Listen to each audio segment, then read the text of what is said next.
overall MBA kharcha was 12 to 15 lakhs. That's it, right? For you. Yes. Yeah. Yeah.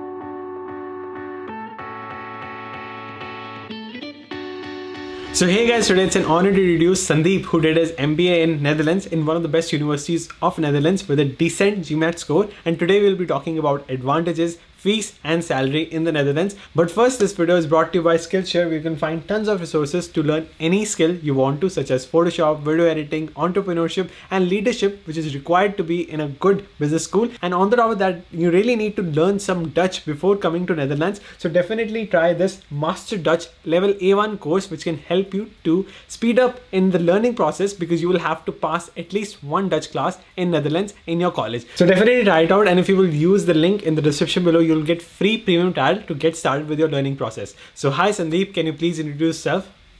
Hi Harnoor. Hi everyone. I'm Sandeep.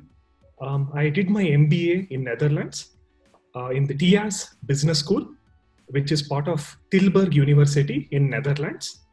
I did my MBA in 2016 and I completed in 2017. It was a 1-year full-time MBA program.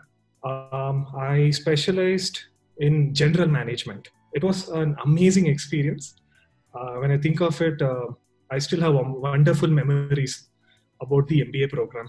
Wow. So can you please share why you chose Netherlands over, US, which is one of the biggest financial hub, or maybe Germany, or why especially Netherlands? Okay, a couple of things. I did apply for MBA schools, but my GMAT was not that good, which didn't it didn't cater to the. And I did further research regarding the MBA program in US. It is not a STEM program. So you don't get a visa lottery 3 times. And if you don't get the visa in the first attempt, you have to pack your bags and leave US. Yeah. And I was very clear that I want to do an MBA and not an MS program in US. And that's why I chose Netherlands. The good thing compared to Germany is that this MBA in Netherlands was 1 year, and my GMAT was not that high. Despite that, they asked me to give the application, write about my experience. And the good thing in Netherlands is you have a search year program, which is for around 1 year, which you can apply 3 years from the date of graduation. Okay. So for example, I graduated in 2017. I can apply, and now it's 2020. I can apply for search year even now and go to Netherlands. Wow. If I want to. So you can plan to settle in Netherlands easily, right? If you want to. Yes. They help, because the thing is in US nowadays they are not very open compared to other countries, because there are already a lot of expats, a lot of people have settled in. Whereas countries like Netherlands, Germany, the Nordics, there is still a requirement for people to work and fill the job positions, because it's an aging population, and many of them are quite old. And to replace them, you don't have many youngsters with those skill sets and qualifications. So they are very open in bringing expats from other countries to fill their job positions and also contribute to the economy as well. So if you see Netherlands, Germany, all they're like compared to USA in the 1990s or the early 2000s. So I would say it's in the growth phase. Wow. And I mean Europe, the Western Europe and the Nordics. Yeah. This is from my experience, I'm saying. Yeah. These are some amazing advantages. First of all, your GMAT shouldn't be that high. So how much was your GMAT, to be exact? Well, to be honest, it was not great. It was my GMAT score was around 550. Not a great score. But I got selected because I used to work in Ernst & Young, Bangalore, before that, and I wrote my essay and I demonstrated my leadership and organization skills during my 4 years of my work experience. So I used to be like a senior, and I used to manage multiple projects in my company. And I used to travel multiple places because of my job role. I used to work in multiple places in South India. Got an opportunity to go to Costa Rica and also work there for a few. Just that was a short period, just for a few weeks, and so plus even though I was in Bangalore, I used to work for local clients within Bangalore and India, and also I used to work for the American clients, in the American clients and the UK clients from Bangalore. So probably I shared these experience, and I joined as an analyst, and in 4 years I became a consultant. So by God's grace, I grew quickly, and I explained all this in the resume, and probably because of that, maybe they accepted me. So I think now if I go now, the college has become quite popular, TIAS Business School. Yep. I think if I apply with 550 now, I don't think I'll get selected with my GMAT. I think now their cutoffs have increased. It's now 600, 610, 620. I think you need to have that score now if you want to apply, because now people have started trying going abroad, and people are moving away from US and trying for Canada, Australia, Europe. So the competition is brewing up. So now can you please share your background step by step? So apne undergrad kahan se ki? So where did you do your undergrad, and then your work experiences that helped you to get in? Sure. See, I did my engineering in IT from MS Ramaya College, Bangalore, or in North India, it's called as Ramaya College. Okay, and I did my IT, and I joined Ernst & Young, Bangalore, UB City. I got selected through campus placement, and I joined as an analyst. Mm-hmm. And clearly, when in the interview, they asked me, why do you want to join EY? I was very clear that time that I want to do MBA or a management study. They were quite surprised. They were a bit shocked, but they were happy that I was pretty clear about my goals. They said, yes, this job will help you to get an MBA degree abroad or wherever you like. And I joined, and I thought, let's give it a go. And 4 years passed. And it was a very good experience working in EY. And I think the last year, I think from third year of EY, I started applying for college admissions. I tried many problem is my GMAT was not good. And because of that, I couldn't get selected in the US. And plus the visa was also a problem, which I mentioned earlier. Canada also, in UK, the GMAT requirements were quite high, which I couldn't meet. Finally, I had two options. This one, Netherlands and Australia. I have been to Netherlands in 2013 as a tourist.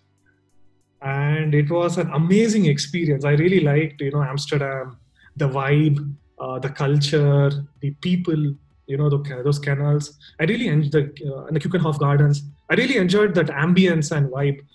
And so when I was applying for admissions in 15-16, I was thinking about that in mind, about my vacation. So I had an opinion about the country, and I confidently applied for it. I got this call. I applied. So I searched in Google, what colleges I can apply with my low GMAT score in Europe. And this college popped up. And I Googled this college, and I sent a mail to the program advisor to TIAS saying that, my GMAT is not good, but I have good work experience. Can I still apply?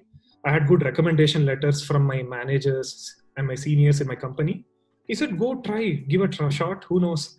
And I got selected, and I had a call with the director, and I gave good answers. And what they're looking for is clarity. Like, what do you want to do? Why do you want an MBA? What's your post-MBA goal? How would you contribute to the class? Why they should select me and why not others for the MBA program? So I was confidently able to answer them. I had a clear, roadmap. Like, what I did before MBA, what to do during MBA, and what would I do after MBA? So I had a clear idea. I mean, not 100%, but overall a high level idea. And they were happy with that. I was not clueless. And I got selected. I had option in Netherlands and in Australia also. Australia also accepts, people with low GMAT score. But I selected this because it was relatively cheaper. I got a around 40% scholarship, despite my low low GMAT score. And I thought, okay, why not give? And it was more aligned to my goals. Netherlands. I like Netherlands because it's a very open country. They're a very tolerant country. They don't discriminate you from race or something. When I tried for Australia, there was a lot of things about racism and all that. So that's why maybe I didn't go for Australia and I went for, Netherlands. This was my thinking. Correct me if I'm wrong. 4 to 5 years back. Yeah, absolutely. So it's great thinking. Actually, Netherlands, the biggest advantage is you don't see language barriers, just like you see in Germany, you see in, France. You have to learn languages of those countries to grow as a good businessman, but you didn't have to, right? Yeah, no, the thing you see, Netherlands, almost all the local people, 95%, their second language is English. So the reason why they speak English is Dutch. Netherlands is basically a trading country. They're a small country and they want to trade. So they are very open and flexible to learn other languages.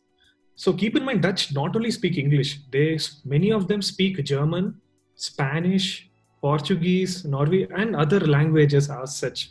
And on average, a Dutch person can speak 3 to 4 multiple languages. Because it's a small country, it's not like France or Germany where you need to learn my language to live. The mindset in Netherlands is different. We are open to learn. However, in the long term, if you want to settle down, yes, you need to know Dutch. Got it. If you want to say forever, yes, it is important. Or next. Did you learn Dutch as well? Yes, in my MBA college, I learned Dutch A1. If I don't clear that, I will not get my MBA degree. So there's 1 credit for that. So that way was good. I mean, I struggled, but it was fun learning with people, making silly mistakes. I know A1. And when I started working in Netherlands, slowly I was learning from my colleagues. And when I watched Dutch movies, so what I do is to learn language, I used to watch Dutch movies with English subtitles, or I used to watch Hindi or Tamil or local movies with Dutch subtitles. Now, a big question. You had the opportunity to settle in Netherlands, but why you chose to come back to India? Well, the reason was I had to help my father in the family business. My father has we have a construction project management business, which is based in Bangalore, and we do project management and design for many companies, multinational companies as well. Because I already have friends in Netherlands and all that, and they're always saying open. If things don't go well in India after 4 or 5 years, you can go back. Yeah. Nothing. So we'll see. So right now, it's this year. Amazing. And now the big reason why students choose US is salary, because US gives you so much money that no other country can give you. The starting average salary of MBA in big top 10, 15 schools is $150,000. But not other countries, it might be less. So what's the case in Netherlands? See, in Netherlands, after finishing your MBA, your starting salary would be on an average, this is gross I'm talking about, around 40 to 45 up to 55,000 euros gross. If you're changing your domain completely, let's say a new domain, a new specialized, because see, 3 things, you change 3 things. One is you change your country, you change your specialization, and you change your domain. These are 3 things. So by going to Netherlands, you change your country, and you can only change your domain or your specialization. And so if you change your domain specialization, your salary starting is on a lower side. Or if you take something which you've done in the past before MBA, then your salary is slightly higher. But with this salary, do you think, were you able to live a good lifestyle, buying a car, renting a house, a scope to own a house in the future, and an overall lifestyle that we dream of? That were you able to achieve that? Okay. See, if you decide to live in Western Europe, with the Western Europe and the Nordics, with the exception of UK, you can't become rich, but you can become a very happy and contented person. I will make less money than US, but the quality of life, the number of holidays I get, the work-life balance, That is something which is unbeatable. See, regarding house and all that, you can do it, but it takes time, because you need to, generally what people do is, I know friends who have bought a house, they take a 30-year loan, and then they buy a house, and yes, you can have a car. See, the more you have a car and other bigger house and all that, if you stay near city, and then your costs increase, your savings reduce. And I used to have a cycle. I never had a car there, and cycle is amazing. You can drive anywhere in Netherlands on a cycle. Wow. It's just flexible.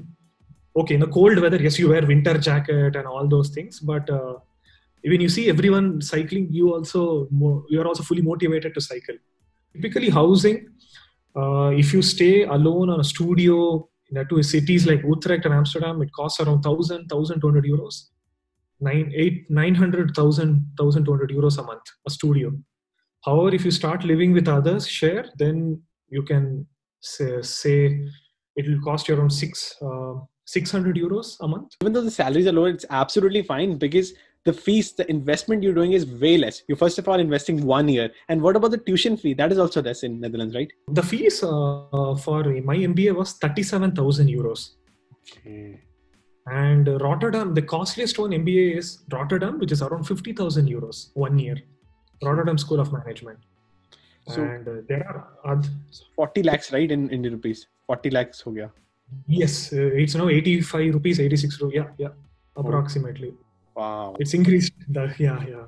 But honestly, at least it's affordable than US. It's affordable than, NCR and, France and Germany, because it can go beyond 1 crore in a lot of countries. Yes, I agree with the housing. That's amazing. And what about scholarship opportunities? How can students get scholarships in that program? Like, is it the same criteria like the other schools?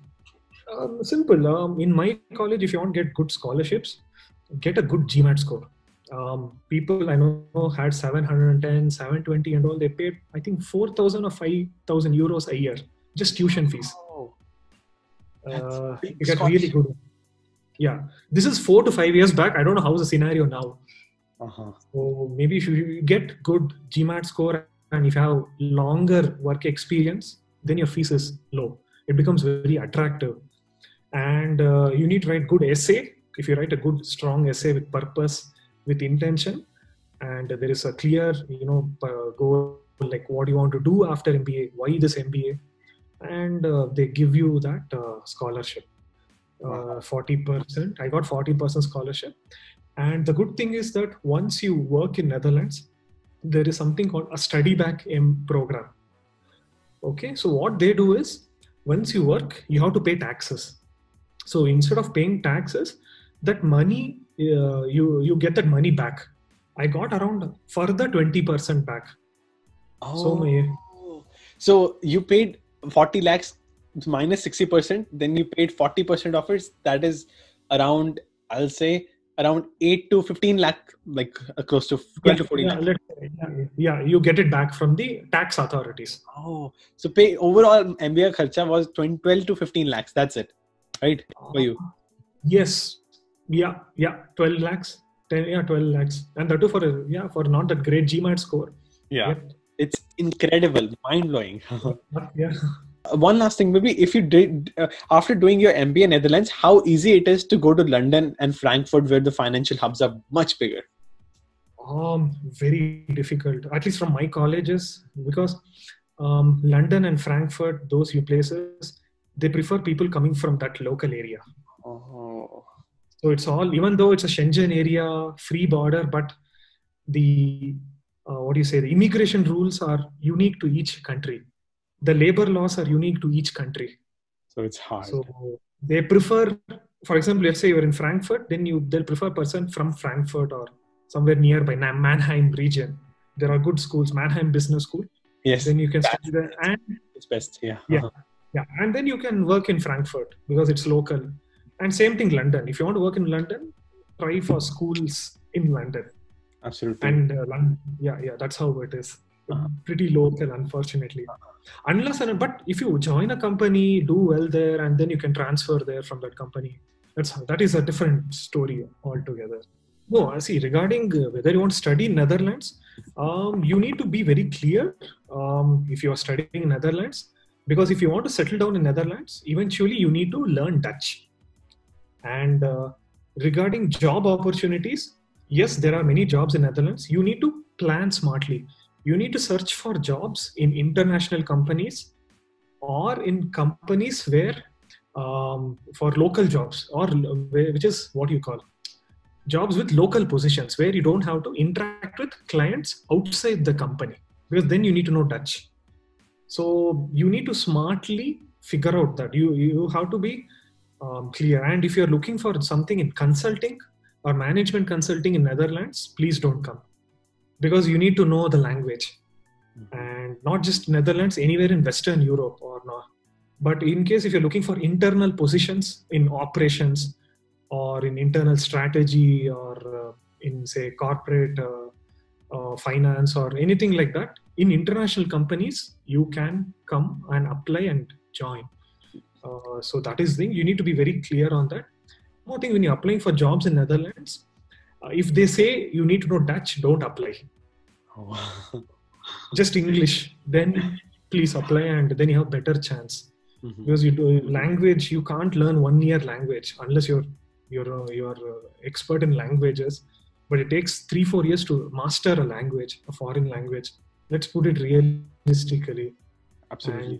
And one more thing, if you want to do MBA or MS in Europe, one advice I want to give is, if you are already working in UK, if you're working in Western Europe, I assume you'll be getting a good salary.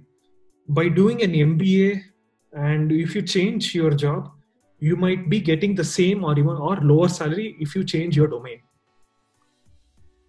So this is one thing. If you're looking but if you want to change your domain, you want to do something new in life, then be prepared to work for a lower salary or the same. If your expectation is to increase salary, you might be disappointed, especially for those working experienced graduates who are living in Western Europe. Because I get queries from Indian developers who are working in Europe, Western Europe, like, hey, I want to do MBA in Europe, MS. What do you think? When I tell this, you have to keep this in mind. Yeah, absolutely. Thank you so much, Sandeep, for sharing your valuable information. It was a pleasure talking to you. I hope this video helps out all the students who want to do an MBA in Europe. And feel free to reach out to Sandeep. I will leave the his LinkedIn information in the description below. Perfect. Thank you so much.